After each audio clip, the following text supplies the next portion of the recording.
ina nema da Allah ya min fartajen bidiyon na ai like din shi har bidiyon ne ya ji kunnan shugabannin mu su saurari wannan bidiyo kin. To alhamdulillah ba wani bidiyo bane, bidiyo ne wanda zamu magana yau akan wannan ONG kin. ONG kin akwai ta duka kasashen Afirka da yawa kusan akwai ta. Har actual ma yanzu a Niger akwai wannan ONG kin. An yi kora ONG da yawa amma ita wannan akwai ta, kuma wannan ONG kin ta yi kowace ONG hadari. ONG ce wadda take ta kasashen Amerikawa ce, ta Amerika ce. ONG wadda aka ce ma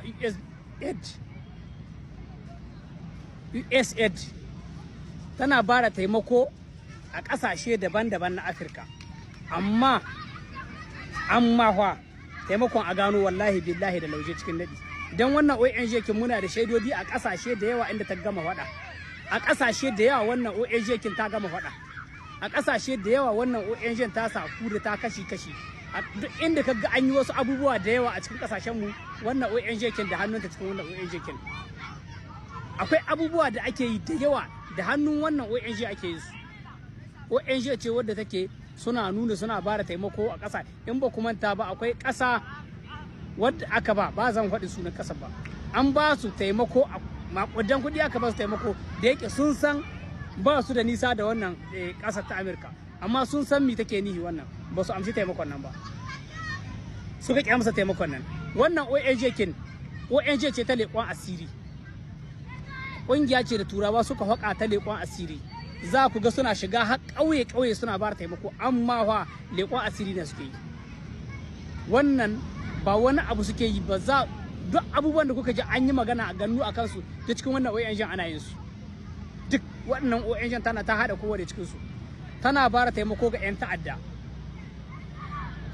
Bayan 'yan ta'adda tana taimako tana zuwa ƙauye na leƙon asiri, kuma duk ƙasashen da kuka ji inda aka faɗa suna cewa suna kan taimako ga waɗanda ke cikin matsi.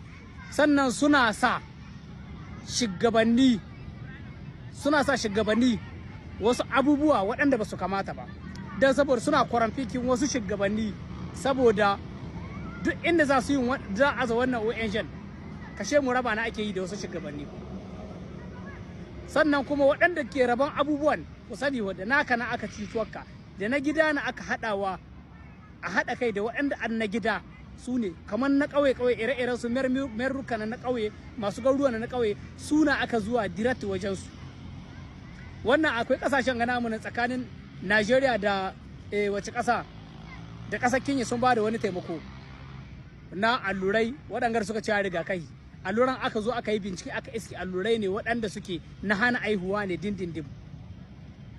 Bayan sun yi ne aka yi bincike aka cimma allurai ne aka yi mu an ce rigakafi ne, amma me aka bincika allurai ne waɗanda suke na hana aihuwa ne ga mata duka wadda duk aka yi ma ita wannan ta tsaye da aihuwa ta tsaya kwata-kwata. Bayan da za a yi Amerikawa su zo su taimake mu duk abin da yanzu ku doki example guda wadda aka yi Ikran, duk abin da Amerika ta taimaka yanzu Amerika a ƙarshe sun zakar su haga matsi, yanzu sun zo sun ce Ikran dole sai an ba su wuri inda za su ɗiba arzikin ƙasa maganin abin da sun ga kashe hasarar da suka yi nan. Kenan don haka ya kamata mu gane cewa waɗannan ƙasashen ba za su taɓa taimakon mu ba, kuma ba ƙasashe ne waɗanda aka yi saboda taimakon mu ba. Wallahi duk abin da za mu yi mu dawwama ga kanunmu, kan mu dawwama ga a taimake mu, ba za su taɓa taimakon mu ba. Duk abin da suka ba mu wallahi sai sun amshi malinkin shi akan mu. Don haka mu kiyaye da waɗannan ƙasashe. Salamu alaikum wa rahmatullahi.